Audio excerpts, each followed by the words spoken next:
Yesus berfirman, akulah air hidup. Siapa yang... Salam Bapak Ibu yang terkasih dalam Tuhan Yesus Kristus. Kami akan menyampaikan firman Tuhan yang tertulis dalam Injil Yohanes pasal 4 ayat 4 sampai ayat yang ke-14. Sebelum kami menyampaikan firman Tuhan, mari kita bersatu di dalam doa, kita berdoa. Terima kasih Tuhan buat kebenaran firman-Mu yang akan Tuhan perdengarkan kepada kami pada saat ini. Urapi kami dengan kuasa Roh Kudus-Mu, agar kami dapat mengerti akan kebenaran firman-Mu. Di dalam nama anak-Mu Tuhan Yesus Kristus, kami telah berdoa. Amin. Bapak Ibu Saudara yang terkasih dalam Tuhan Yesus Kristus, saya akan bacakan firman Tuhan yang tertulis dalam Injil Yohanes pasal 4 ayat 4 sampai ayat yang ke-14. Demikianlah kebenaran firman Tuhan. Ia harus melintasi daerah Samaria, maka sampailah ia ke sebuah kota di Samaria yang bernama Sikar, dekat tanah yang diberikan Yakub dahulu kepada anaknya Yusuf. Di situ terdapat sumur Yakub. Yesus sangat letih oleh perjalanan, karena itu ia duduk di pinggir sumur itu. Hari kira-kira pukul 12, maka datanglah seorang perempuan Samaria hendak menimba air. Kata Yesus kepadanya, berilah aku minum, sebab murid-muridnya telah pergi ke kota membeli makanan. Maka kata perempuan Samaria itu kepadanya, masakan engkau seorang Yahudi minta minum kepadaku, seorang Samaria? Sebab orang Yahudi tidak bergaul dengan orang Samaria. Jawab Yesus kepadanya, jikalau engkau tahu tentang karunia Allah dan siapakah dia yang berkata kepadamu, berilah aku minum, niscaya engkau telah meminta kepadanya dan ia telah memberikan kepadamu air hidup. Kata perempuan itu kepadanya, Tuhan, engkau tidak punya timba dan sumur ini amat dalam. Dari manakah engkau memperoleh air hidup itu? Adakah engkau lebih besar daripada bapa kami Yakub yang memberikan sumur ini kepada kami dan yang telah minum sendiri dari dalamnya, ia serta anak-anaknya dan ternaknya? Jawab Yesus kepadanya, barang siapa minum air ini, ia akan haus lagi. Tetapi barang siapa minum air yang akan kuberikan kepadanya, ia tidak akan haus untuk selama-lamanya. Sebaliknya, air yang akan kuberikan kepadanya akan menjadi mata air di dalam dirinya, yang terus-menerus memancar sampai kepada hidup yang kekal. Bapak Ibu Saudara yang terkasih dalam Tuhan Yesus Kristus, perjalanan Yesus dari Yudea ke Galilea memang harus melewati Samaria yang terletak di tengah-tengah daerah itu. Maka kita lihat ya, di tengah perjalanan ketika Yesus letih, dia beristirahat dan dia duduk di pinggir sumur, yaitu ya yang berada di Sikar, dekat tanah yang diberikan Yakub dahulu kepada anaknya Yusuf. Bapak Ibu Saudara yang terkasih dalam Tuhan Yesus Kristus, kisah tentang Yesus berjumpa dengan seorang perempuan Samaria di sumur Yakub adalah kenyataan yang membawa kelegaan, ya, yang membawa kelegaan karena Allah mau menjumpai dan menyatakan keselamatan dan kehidupan kepada semua orang. Jadi saudara yang terkasih, tidak ada yang terlewatkan oleh Allah dalam rencana keselamatan yang dia persiapkan, yang dia tawarkan, karena keselamatan itu adalah universal kepada semua orang yang percaya dan menerima Yesus sebagai anak Allah, bukan hanya kepada orang Yahudi, tapi juga kepada non-Yahudi atau kepada orang Samaria yang dianggap orang Yahudi yang tidak layak, atau dianggap mereka juga najis, dan bahkan juga ya mereka tidak bisa berjumpa dan bercakap dengan orang Samaria dan tidak juga bisa bergaul.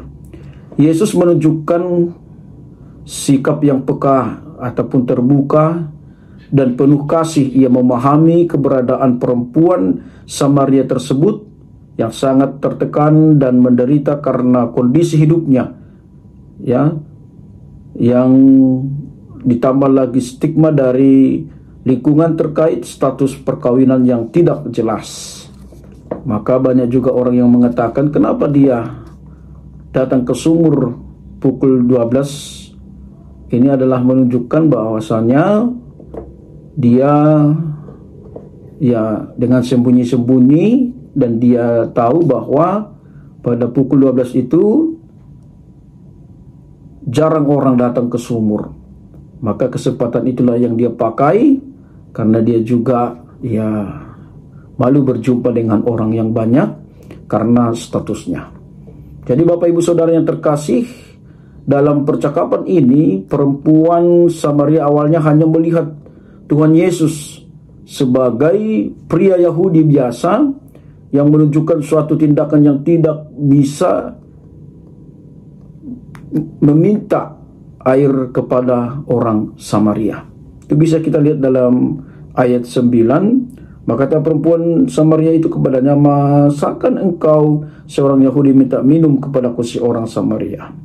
Jadi ini adalah hal yang sesungguhnya yang tidak diperbolehkan, tapi justru Yesus meminta atau berbicara kepada perempuan Samaria.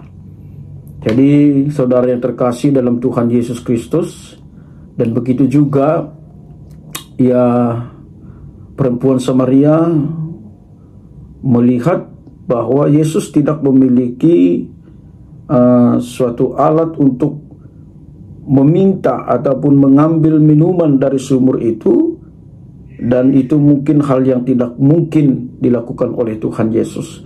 Tapi mari kita lihat ya, yang mau kita pelajari atau yang mau kita renungkan melalui kebenaran firman Tuhan ini. Air adalah sumber kehidupan, namun hanya memuaskan bahagia sementara manusia. Air yang Tuhan Yesus berikan adalah air yang menghidupkan, di mana segala kebutuhan akan dahaga rohani dapat terpuaskan. Maka saudara yang terkasih, air kehidupan ataupun iman percaya kepada Tuhan Yesus atau firman Tuhan yang disampaikan oleh Tuhan Yesus itu adalah merupakan ya kebutuhan kerohanian kita yang akan menghilangkan dahaga rohani kita yang dapat terpuaskan. Karena dalam Yesuslah ada jaminan keselamatan. Maka jaminan keselamatan itu sempurna di dalam Tuhan, dan tidak perlu kita khawatirkan lagi akan keselamatan kita ketika kita percaya kepada Yesus dan hidup di dalam iman kepada Yesus dan melakukan kebenaran firman Tuhan. Maka kita tidak akan haus lagi akan keselamatan, tapi itu semua terpenuhi ketika kita hidup dan beriman kepada Yesus. Kita hanya akan memperoleh kehidupan di dalam Tuhan Yesus, sebab Ia adalah sumber kehidupan. Karena tanpa Tuhan Yesus maka kita akan terus-menerus hidup dalam kegersangan yang tidak berujung. Oleh sebab itu datanglah kepada Tuhan dan mintalah air kehidupan tersebut agar Ia penuhkan dalam kehidupan kita. Maka saudara yang terkasih, mari ya kita datang kepada Yesus karena Dialah sumber kehidupan yang kekal dalam segala kehidupan kita. Maka jangan hanya minum air kehidupan di dunia ini yang akan membuat kita haus lagi, tapi marilah kita meminum air kehidupan agar itu akan memuaskan kita dan kita tidak akan haus lagi, karena kita yakin bahwa air kehidupan yang diberikan oleh Tuhan Yesus itu adalah air kehidupan yang menghilangkan kedahagaan kita secara rohani. Maka saudara yang terkasih dalam Tuhan Yesus Kristus, banyak hal yang menjanjikan kepuasan tapi tidak akan pernah benar-benar memuaskan hati kita yang haus. Hanya Yesus sendirilah yang sungguh-sungguh memuaskan dahaga rohani kita dan pemeliharaannya tersedia. Maka tidak perlu khawatir, tak perlu ragu menjalani kehidupan ini karena ada Tuhan jaminan dalam kehidupan kita. Maka mari hanya di dalam kebenaran firman Tuhan, hanya di dalam pengharapan dalam Tuhan, kita akan terpuaskan dalam jaminan keselamatan, jaminan kehidupan kita menuju kepada kekekalan. Maka saudara yang terkasih, kalau memang sumber air kehidupan kita hanya dari dunia ini akan menghauskan kita. Maka sering orang menggambarkan itu sama seperti minum air laut. Makin banyak kita minum air laut, justru kita makin haus. Maka ketika kita membuat air kehidupan kita perkara-perkara dunia, maka itu akan terus membuat kita haus, terus membuat kita penasaran, dan terus membuat kita tidak akan merasa berkecukupan. Kehidupan baru kita dalam mengikut Yesus Kristus bisa jadi membuat kita harus meninggalkan sejumlah hal, termasuk segala sesuatu yang tidak memberi kita kepada kepuasan abadi. Apa yang sebelumnya sangat kita dambakan, kini tidak ada artinya jika dibandingkan dengan hidup dan air hidup yang Yesus tawarkan. Jadi kita bisa lihat dari perempuan Samaria itu, dia berlari menuju kampungnya sendiri Samaria, dan dia mau menyampaikan berita tentang Yesus, sehingga perempuan Samaria itu tidak lagi melakukan hal yang tidak berkenan di hadapan Allah, tapi dalam kehidupannya ada pembaharuan, ada perubahan, karena dia memiliki air kehidupan yang kekal di dalam Yesus Kristus. Itulah proses pertobatan, itulah proses perubahan di tengah-tengah kehidupan perempuan Samaria. Dia tidak hanya mendengar ataupun dia tidak hanya melihat Yesus, tapi dia mau memperdengarkan tentang Yesus kepada satu kampungnya, sehingga orang Samaria percaya kepada Tuhan Yesus. Maka saudara yang terkasih, mari kita tinggalkan sejumlah hal-hal yang termasuk yang membuat kita haus terus di dalam kehidupan ini. Kita pengikut Kristus adalah orang-orang yang telah minum air kehidupan yang diberikan oleh Tuhan Yesus ketika kita mempercayakan diri kepada Tuhan sekali untuk selama-lamanya. Kita tidak haus lagi karena dipuaskan dengan berkat kehidupan kekal yang dianugerahkan Tuhan kepada kita. Maka yakin dan percayalah, Tuhan akan memperlengkapi kita, Tuhan akan mencukupkan segala apa yang kita butuhkan dalam kehidupan kita, sehingga kita tidak berpaling dari apa yang Tuhan inginkan dalam kehidupan kita, dan kita tidak meminta hal-hal yang lain di luar daripada iman kita kepada Tuhan.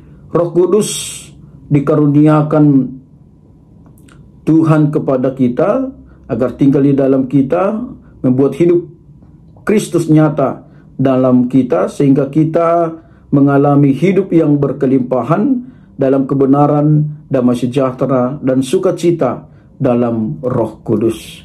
Jadi saudara yang terkasih, memang kita adalah manusia yang berdosa, tabiat kita adalah berdosa, dan yang selalu hidup dalam dosa. Maka ketika kita hidup dalam Roh Kudus, maka cerminan kehidupan Tuhan akan nyata dalam kehidupan kita.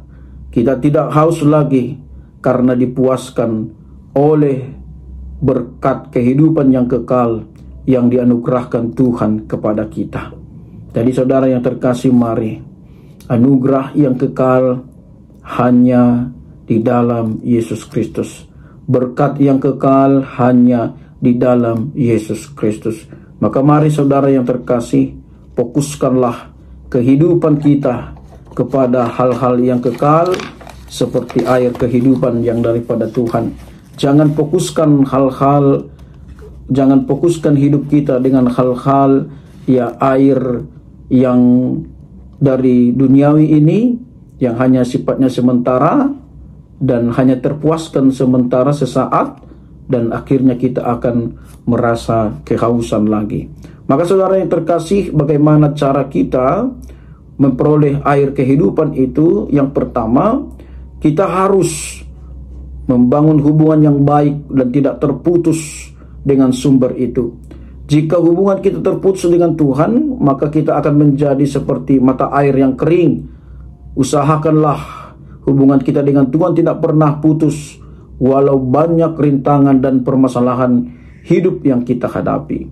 Maka hubungan yang baik, hubungan yang dekat, hubungan yang tidak terputus dengan Tuhan, itu akan membuat kita akan merasakan damai sejahtera, merasakan sukacita dalam kehidupan kita, karena kita memiliki air hidup dan kita tidak akan menjadi mata air yang kering. Kita harus minum air kehidupan yang ditawarkan Tuhan kepada kita.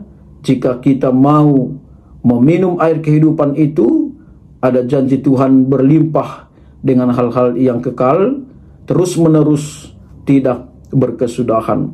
Marilah kita datang kepada Tuhan Yesus, dan sukacita kita mau meminum air kehidupan yang diberikan olehnya. Maka kita tidak akan haus lagi. Kita akan dipuaskan dan beroleh kelegaan. Bahkan air kehidupan itu akan menjadi mata air dalam diri kita yang terus-menerus memancar. Itu yang dikatakan dalam ayat 14. Tetapi barang siapa minum air yang akan kuberikan kepadanya, ia tidak akan haus untuk selama-lamanya. Sebaliknya, air yang akan kuberikan kepadanya akan menjadi mata air dalam dirinya yang terus-menerus memancar sampai kepada hidup yang kekal. Maka saudara yang terkasih, maka firman Tuhan yang ada dalam kehidupan kita itu akan terpancar dalam segala kehidupan kita sampai kepada Yesus datang kedua kali. Baru yang ketiga, bagaimana kita menerima air kehidupan, yaitu berhentilah mencari dan mengejar kepuasan duniawi, tinggalkan kegelisahan dan kecemasan, dan datanglah kepada Tuhan. Maka yakin dan percaya masa depan kita akan terjamin, kehidupan kita akan terjamin, dan keselamatan kita juga akan terjamin, dan hidup kita penuh dengan berkat daripada Tuhan. Maka mari fokuskan kehidupan kita kepada Tuhan. Terimalah air kehidupan yang telah Tuhan berikan kepada kita. Maka yang terpenting dalam mengikut dan percaya kepada Yesus adalah melakukan segala apa yang diperintahkan oleh Tuhan. Maka perjumpaan dengan Yesuslah seorang perempuan Samaria mengalami pertobatan, dan dia mau menyampaikan atau memberitakan tentang Yesus kepada bangsanya sendiri. Maka saudara yang terkasih, mari pengenalan kita akan Kristus bukan berhenti kepada diri kita sendiri, tapi pengenalan kita akan Kristus itu juga kita harus sampaikan, itu juga harus kita beritakan, itu juga kita harus melakukan penginjilan kepada orang yang belum mengenal Kristus, sehingga mereka juga menerima cahaya terang daripada Kristus dan memperoleh keselamatan hanya di dalam Kristus. Maka saudara yang terkasih, mari kita adalah saksi-saksi Kristus. Mari kita menjadi saksi yang berarti, saksi yang berguna ketika kita mau bersaksi di dalam segala kehidupan kita. Tuhan memberkati kita. Salam.